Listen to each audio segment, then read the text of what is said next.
Shalom semuanya. Shalom semuanya. Saya bersyukur walaupun kita bangun pagi-pagi jam 4 pagi ya pada hari ini ya. Tapi saya bersyukur bahwa pasukan terdahsyat masih punya kekuatan ya. Sampai jam 11 ini masih kuat semuanya. Oke, hari ini kita akan sharing, kita akan bagikan materi tentang relating and engage. Tentang bagaimana cara kita ini untuk berelasi, bagaimana cara kita ini untuk berpartisipasi, punya hubungan dengan orang-orang lain. Buat saya seperti ini, penginjilan ini kan kelas pilihan, betul ya? Apakah ada yang nyasar buat milih kelas yang lain tapi di sini? Ya mungkin itu rencana Tuhan ya. Tapi minimal sebagian besar dari setiap kita, kalian memilih kelas ini. Ini termasuk kelas paling besar. Saya bersyukur kalau banyak orang yang hatinya rindu, yang hatinya punya beban untuk penginjilan. Kenapa? Karena kita perlu. Orang penginjil itu butuh banyak. Kalau sedikit kita gak selesai tugas kita amanat agung. Saya bersyukur banyak orang yang punya hati, punya beban di penginjilan. Tapi buat saya seperti ini. Penginjilan, kalau kita melakukannya sendiri, menurut saya akanlah berat. Tetapi kalau kita ini mengerjakan bersama-sama, maka pekerjaan yang kita lakukan akan jauh lebih mudah. Buat saya seperti ini ya, Tuhan Yesus, dia tidak melakukan sendiri loh. Dia melakukan sangat banyak mujizat, betul. Dia KKR di depan sangat banyak ribuan orang, betul. Tetapi murid-muridnya menyebarkan Injil jauh lebih besar, greater dari apa yang Tuhan lakukan di dunia ya. Jadi Tuhan Yesus pun tidak melakukan penginjilan sendirian, tidak. Dia melakukan penginjilan bersama dengan timnya, dia melakukan pemuritan 12 murid, ada 70 murid yang bersama-sama dengan Yesus. Melakukan bersama-sama untuk menginjil. Ngasih orang tidak dikenal. Ya, loh kita ini kadang curangnya gimana? Kalau membangun hubungan dengan orang kaya, kita baik. Saya ulangin ya, kalau membangun hubungan dengan donatur, orang yang pemimpin, orang yang di atas, kita baik, sopan, manis sekali. Tapi kalau membangun hubungan dengan sesama, membangun hubungan dengan orang-orang yang di bawah, kadang kita kasar. Karena kita merasa gak perlu. Hari itu saya cuma kasih kopi, saya juga gak kepikir. Saya gak kepikir, lo ngasih kopi mikir apa sih? Mana tahu bapaknya polisi. Ketemu di Monas pula. Ya jauh banget. Binus sama Monas tuh jauh, gak nyambung. Tapi sekali lagi, yang namanya membangun hubungan. Penginjilan tuh bukan cuma gini ya, kamu mau terima Tuhan Yesus enggak? Kamu ketemu orang di jalan, kamu todong gitu, kamu dipenjarain. Dian ki wong ki. Gila, maksudnya kurang waras. Kacau orang ini. Cuma membangun penginjilan itu membangun hubungan. Kalau kita gak punya hubungan, gimana caranya mau masuk ke dalam hatinya? Gimana caranya kita mau mengubah persepsinya? Kita harus punya hubungan, tapi gak boleh milih-milih. Baik itu semua adil. Jangan cuma baik ke yang sini kita jahat. Waktu saya menikah sebelum saya menikah dengan Pak Joshua, almarhum Papi Paul, suaminya Ibu Iin, dia punya tes untuk seluruh mantunya. Kebetulan hari itu baru saya, jadi saya yang dites ya. Tesnya adalah diajak pergi makan ke restoran, disuruh panggil pelayan, cuma itu tesnya. Kan mana tahu ya, bener gak sih? Mana saya tahu tuh tes. Kalau manggilnya tidak sopan, coret. Kalau manggilnya sopan, oke, lanjut ke tes selanjutnya ya, kira-kira seperti itu. Loh ngerti gak? Loh dia itu bos besar, dia itu orang besar. Tapi menilai orang itu bukan karena materi dan uang. Bukan soal materi dan uang. Tapi bagaimana kamu men-treat orang, bagaimana kamu, apa ya istilahnya, sopan santunmu, tata keramamu dalam kamu menghadapi yang kaya, medium, ya, yang kurang kaya. Saya nggak bilang miskin, kurang, jadi belum kaya banget. Nggak ada yang miskin di antara kita, amin. Tapi itu bangun hubungan, penginjilan itu seperti itu. Kita masuk dalam firman Tuhan ya. 1 Raja-Raja 5 ayat 1. 1 Raja-Raja 5 ayat yang pertama. Daud membangun persahabatan dengan Hiram. Hiram Raja Tirus mengutus pegawai-pegawainya kepada Salomo karena didengarnya bahwa Salomo telah diurapi menjadi raja menggantikan ayahnya. Sebab apa? Hiram senantiasa bersahabat dengan Daud.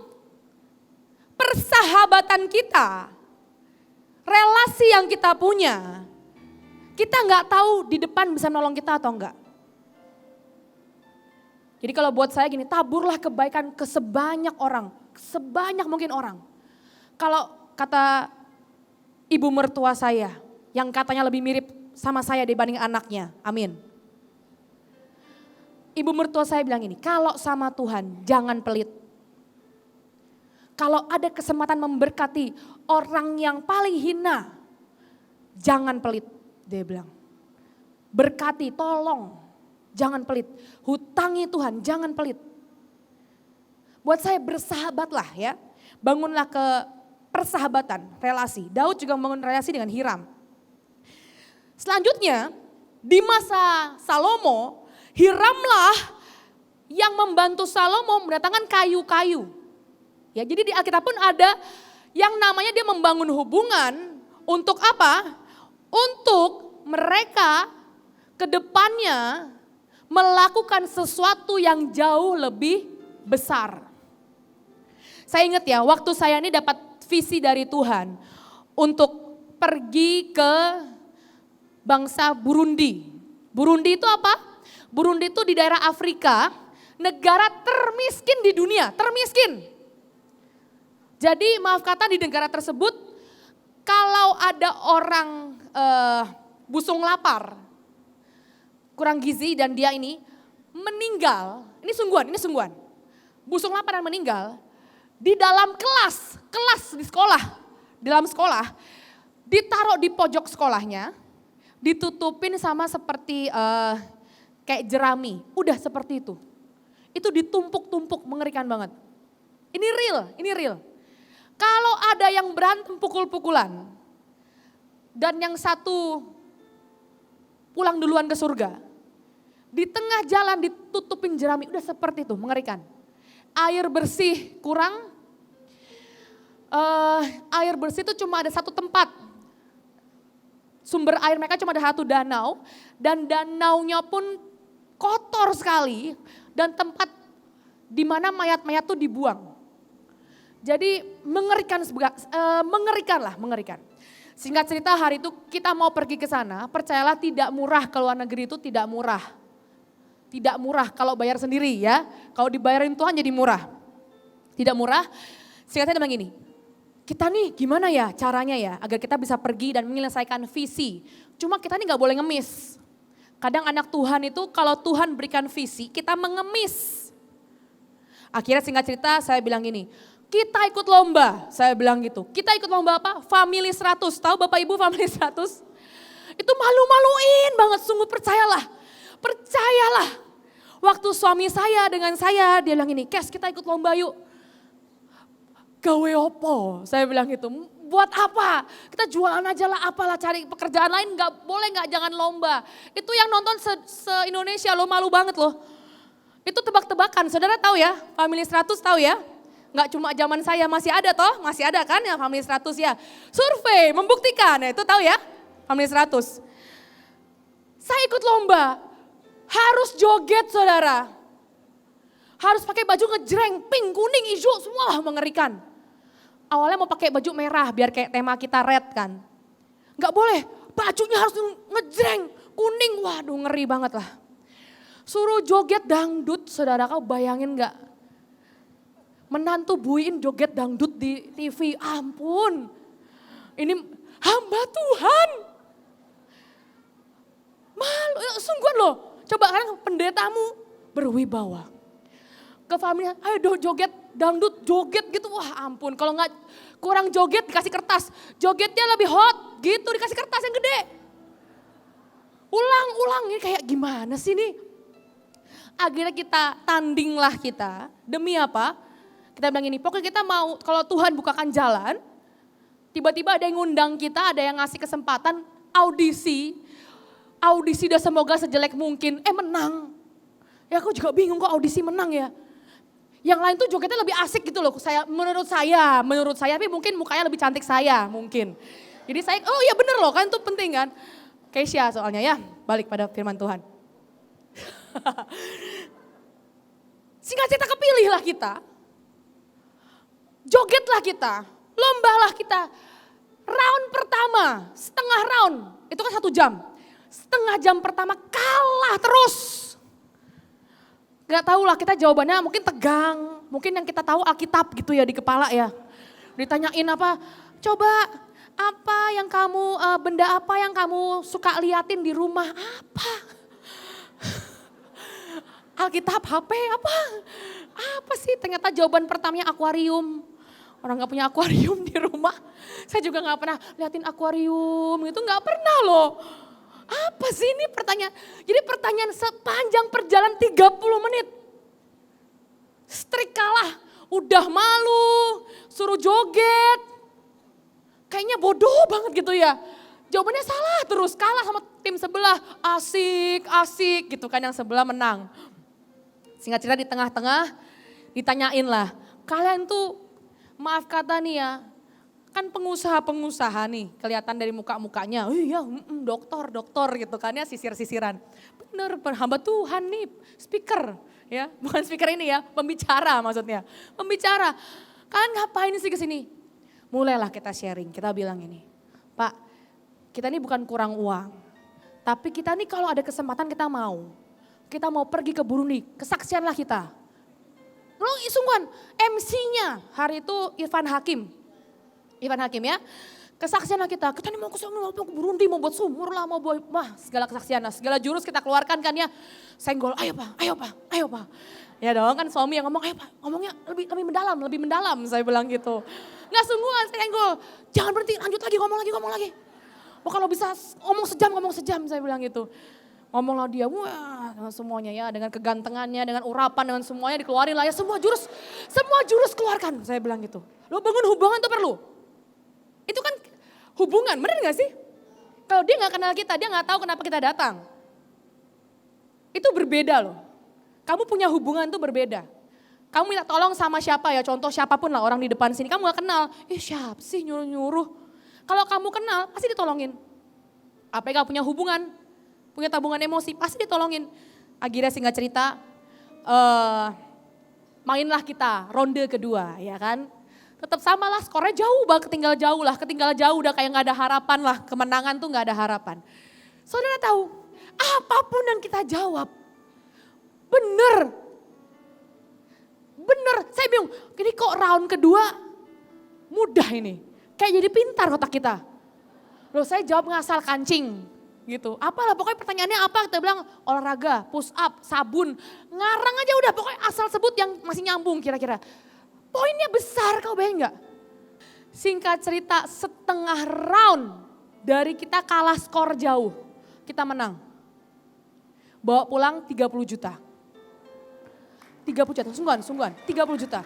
Itu gak banyak, itu buat satu sumur gak jadi.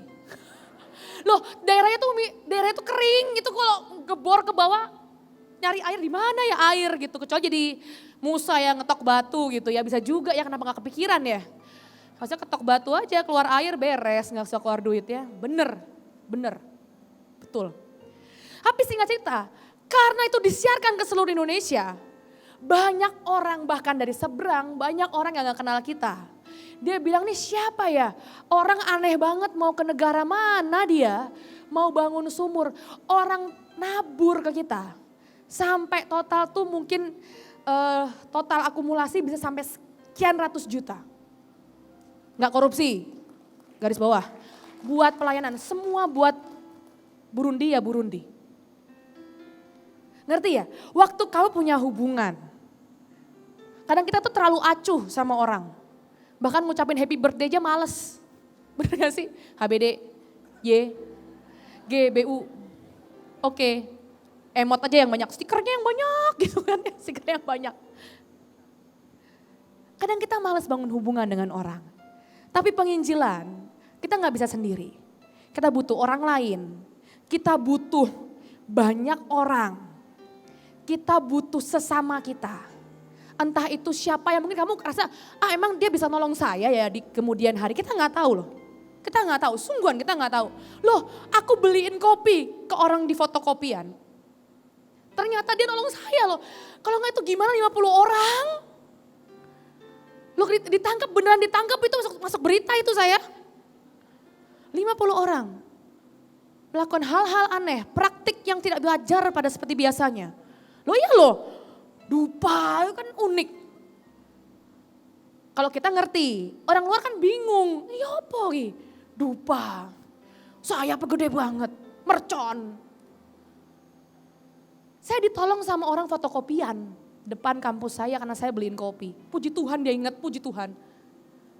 Atau dia juga kasihan kali, ya gak tahu lah, pokoknya puji Tuhan dia ingat saya kok. Tapi sekali lagi kita gak bisa sendiri. Yang terakhir sebelum saya pindahkan ya. Penginjilan, kita perlu membangun hubungan dan relasi. Yang pertama listen, answer, and support. Ini sederhana banget. Menurut saya semua dari kita pasti pernah mendengar, setiap dari kita pasti tahu.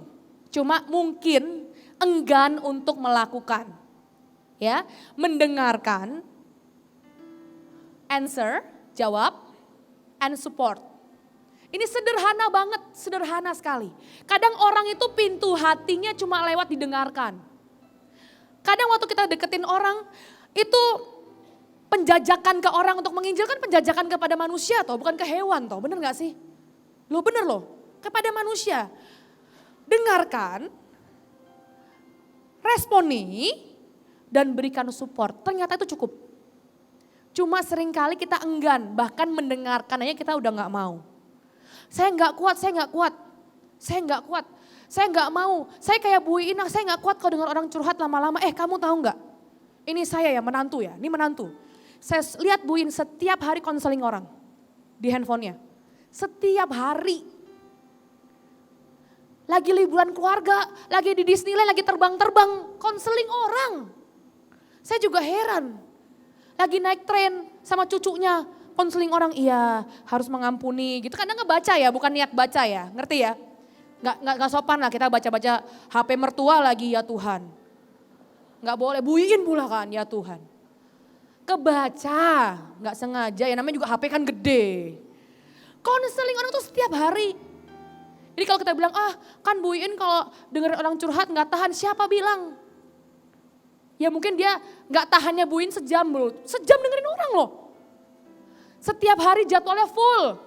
Saya pernah lihat jadwalnya Ibu pagi ketemu ini, jam selanjutnya ketemu ini. Itu konseling terus itu. Konseling terus. Bahkan ada orang yang setiap hari ngomel ke Ibu. Saya nggak jangan sebut orangnya, jangan cari tahu juga. Diresponin, minta kuliah dibayarin, saya juga bingung. Kan saya yang ngurusin ke STT, jadi kalau ada yang mau kuliah bisa ke saya juga ya, langsung ya STT ya promosi. Lanjut ya. Tapi sungguhan, kadang kita mulai dengan listen, dengerin. Jawabnya jangan suka-suka, doa.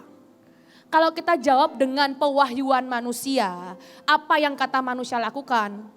Oh kamu diselingkuhin, bunuh suamimu, bubar. Jawab, kamu tanya Tuhan aku harus jawab apa ya?